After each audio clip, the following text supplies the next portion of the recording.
Good morning. Thank you for the honor of being present here. And the talk of my study is implementation of a new viscoelastic testing system in cardiothoracic surgery and my experience with the Quantra. So today what I would like to talk to you about is obviously a comprehensive patient blood management program that keeps focus on the patient and on every single drop of blood. The call for bleeding management with viscoelastic testing. I'm going to describe to you how the Quantra works, the technology, the design, the interpretation, and the operation. And I would like to, if you would allow me, to present some of my data and my experience with the Quantra device. These are my current disclosures. So every reasonable effort should be made to avoid allogeneic blood transfusion. We all know that. Every drop really counts in its own way because trying to avoid transfusions obviously decreases morbidity and mortality and also is a cost-saving measure. This is a study that came out just this month in the Annals of Thoracic Surgery. It's an amazing retrospective study. So what they did is they went to the STS database and pulled out an entire decade of isolated coronary artery bypass operations and isolated aortic valve replacements. That was a total of 2.1 million encounters. Out of those 2.1 millions, they took out the patients that received blood, 847 plus patients. And of those patients, they looked at patients that only got 1 unit of blood, and they had 206,000 patients. They went back to the 1.3 million that got no unit of blood, and they propensity matched with something like 25 different factors to best match those 206,000. So they compared 206,555 patients that got no units of blood to 206,555 patients that got a unit of blood, and they looked at the results. And the results, actually, I was quite surprised at. Everything, reoperation, renal failure, prolonged ventilation, stroke, and mortality was significantly elevated in patients that got 1 unit of blood. So like was mentioned here before, we should go from why give 2 when 1 will do to why give 1 when none will do. What that does is make what we do with patient blood management extremely important in trying to save as many blood and blood products as possible. As Professor Spahn said, I was very fortunate to be involved with the STS, SCA, AMSECT, and SABM update, which is now not blood conservation, but clinical practice guidelines on patient blood management. And as was just mentioned, goal-directed transfusion algorithms, which incorporate point-of-care testing, such as with viscoelastic device, is now a Class 1 recommendation. It was not before. As was also mentioned, there are numerous viscoelastic testing devices on the market. They all do a very, very good job, and I'm going to talk to you about my personal experience. So my personal experiences with the Quantra, and I'll talk a little bit later about how I got there. But the Quantra is a little bit different. It's a lot different than the other viscoelastic testing device because it works on a completely different system. It works on what we call SEER, or sonic estimation of elasticity via resistance. So basically, a sound wave is generated and aimed at the clot, and depending on the stiffness of the clot, which affects the sound waves, causes a certain displacement, which is then turned into a shear module estimation. The sound waves go at 1 per second, and the stiffness of the clot is expressed in hectopascals. So this is the display that you see on the Quantra. The top display shows CTH, CT, and CTR. CTH stands for clotting time with heparinase. CT stands for clotting time. CTR is the ratio of the CT over the CTH. the bottom display will show clot stiffness and the platelet contribution to clot stiffness, as well as the fibrinogen concentration to clot stiffness. The CTH will show the time for the clot to form with heparinase, so inactivating the heparin.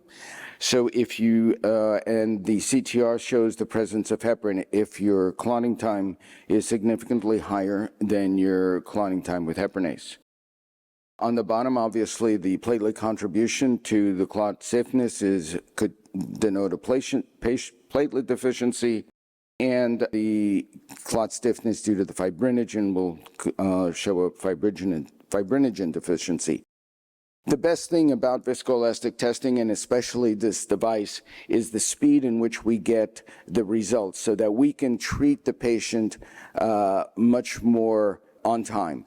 So with the top display shows that will start coming up within 3 to 5 minutes. And like I said, it will show the clotting time ratio, and the clotting time with heparinase. Bottom display will come up in 13 to 15 minutes. And if the clotting time is significantly elevated to the clotting time with heparinase and the clotting time ratio is higher than, let's say, 1.3, it will tell you that you have residual protamine. If both the clotting time with heparinase and clotting time are elevated, it will tell you that you probably need PCC or FFP. In the lower panel, the clot stiffness will show you whether it's in the green or not, and if it's not in the green, and then each one of those parameters, the platelet contribution as well as the fibrinogen contribution, will show you what may be indicated in this particular patient. So, like I said, speed is of extreme relevance. If you have a bleeding patient, let's say in this particular scenario, a patient bleeding at 300 milliliters per hour, using conventional plasma-based test, a lab sample is sent to the lab in the first 5 minutes or so. It will take approximately 80 to 90 minutes to get your results back, and then if you order cryoprecipitate, maybe another half hour. So now you are treating a patient 2 hours later when the scenario is over here. The coagulopathic scenario may have completely changed. Whereas if you can get a faster diagnosis in 10 to 15 minutes, and whether you give fibrinogen or you give cryoprecipitate for that particular sample, you're treating a patient in a much more real time and you have a much better coagulopathic picture. And for those that would like curves, there are curves as well as a trend screen. And the trend screen can actually be quite helpful because even though sometimes patients may stay in the green area of the dials, patients that show a significant trend can be treated with the appropriate factors as necessary. So, what I like about this is that I don't have to think about the brandy or the beer glass or the wine glass, etc. So I would like to tell you about my experience with viscoelastic testing. It actually goes far back. I started in 1989 at Good Samaritan Medical Center, which is in Phoenix, Arizona. Phoenix is a big city. It's got 4.5 million people. I was there from 1989 to 2007 and was chair from 95 to 2007. We had 755 beds, and we're doing anywhere between 700 to 1,100 open hearts per year. In the early 2000s, we got a viscoelastic testing machine. And at that time, things were not quite as developed as they are today. And we called it our random number generator, because oftentimes the patient would be bleeding and the study would be normal and vice versa.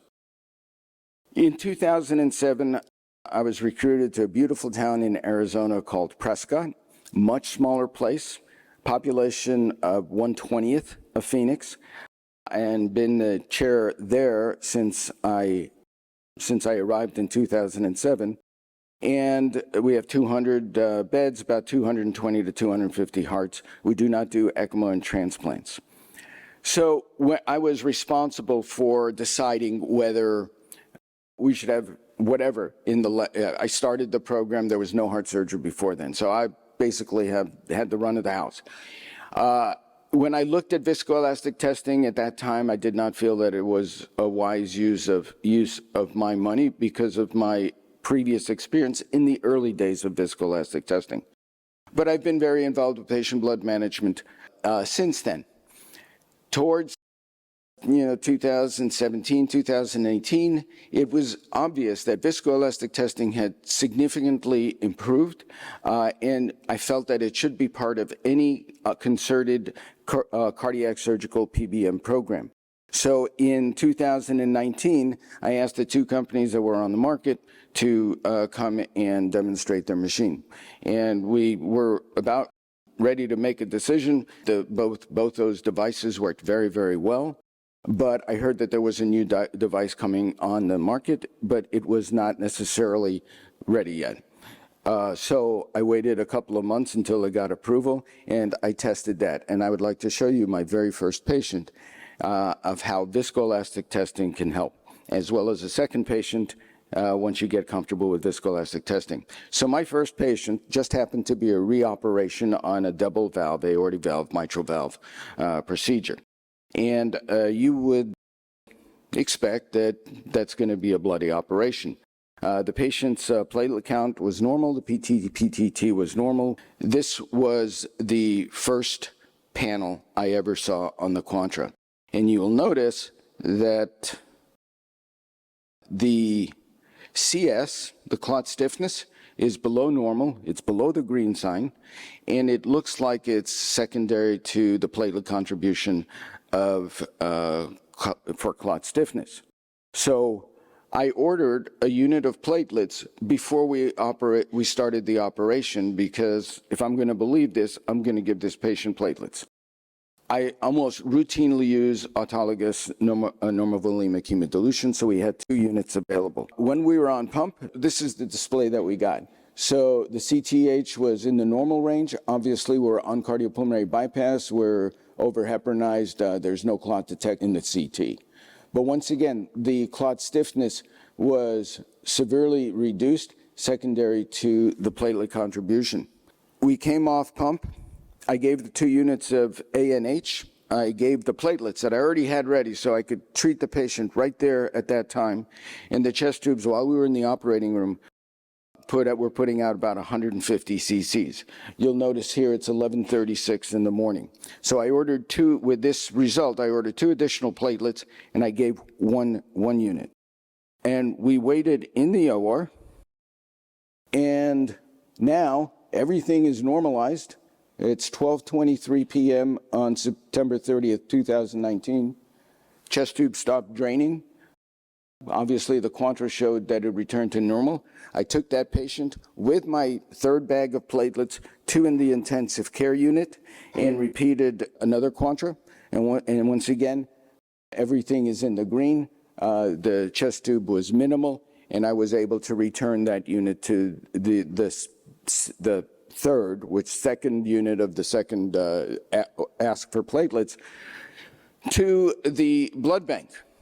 So without viscoelastic testing, and I think most surgeons have their routine way of treating patients who are bleeding, and that routine way is give the cheapest stuff first, FFP, then give platelets, then give cryo, then give your PCC, then give your factor 7, et cetera, et cetera. Basically treating what they think may be a coagulopathy, but still unsure. And that's the way I was doing things. So in this particular patient, the very first patient, I believe I saved 2 units of FFP, at least a unit of platelets, and maybe a few packs of cryo. No FFP was given. This is the trend on that patient. I'm going to quickly go through the second case. And the important thing here is this is 2 years later. August 16th, 2021. I have a patient, a 64-year-old with an MI, hypotensive on a balloon pump that needs to go to the OR relatively emergently. This is what I get. Once again, the clot stiffness is somewhat low, once again due to platelet contribution.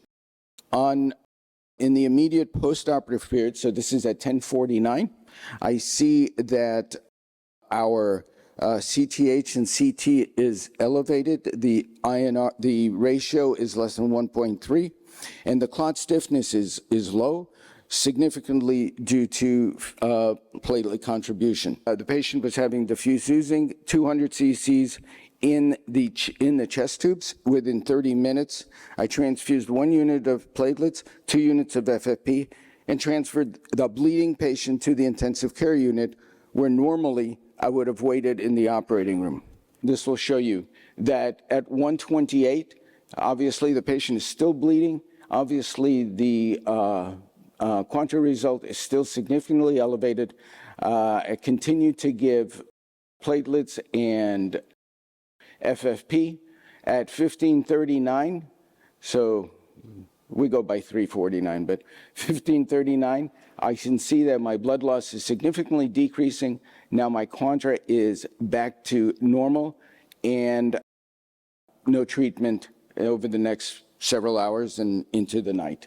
So my point with this patient is 2 hours later, I'm so convinced that it tells me, viscoelastic testing tells me that a patient is coagulopathic and not because I forgot to tie something up.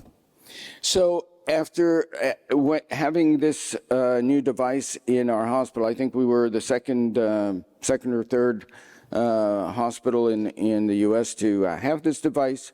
I said, well, let me develop an algorithm. And as you know, there's multiple algorithms that are available. And I would like to, so that the other surgeons in my group can very easily look at the dials, look at the algorithm, and go right here and decide what to give. So I wanted to compare my previous experience without viscoelastic testing to my ongoing experience.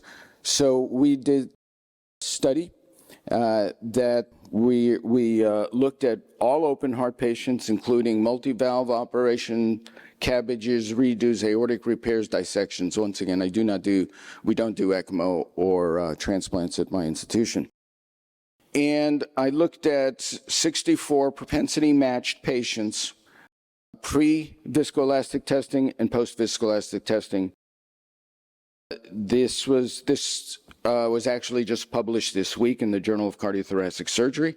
And you'll see one problem that we had with this study was that the INR in the post-Quantra was somewhat higher than the pre-Quantra. And I'm not sure why that is, because everything else was the same. Nevertheless, that's what it was. And these are the results. What's interesting in these results is that pre-Quantra, you can see that so blue is packed cells, red is FFP, green is platelets, purple is cryoprecipitate. You can see that our FFP utilization, like I told you, this was and is first-line therapy for many cardiac surgeons without viscoelastic testing, because it's the cheapest thing that we've got to give and hopefully will help with clotting, went from 35 patients to 1. Also, we had further reduction. Also, what's interesting is, once again, without viscoelastic testing, you're throwing the kitchen sink at the patient.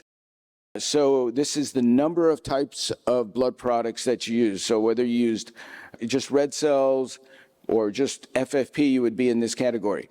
So you can see in the post-Quantra area that we use significantly more single blood product, because we are specifically aiming at what we need as opposed to just treating coagulopathy.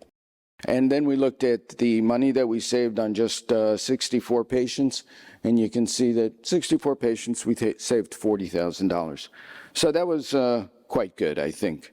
So in conclusion, I want to ask you, how would you like to treat your next coagulopathy? And what you want to do is treat the particular coagulopathy. You want to laser point guide it to what you need.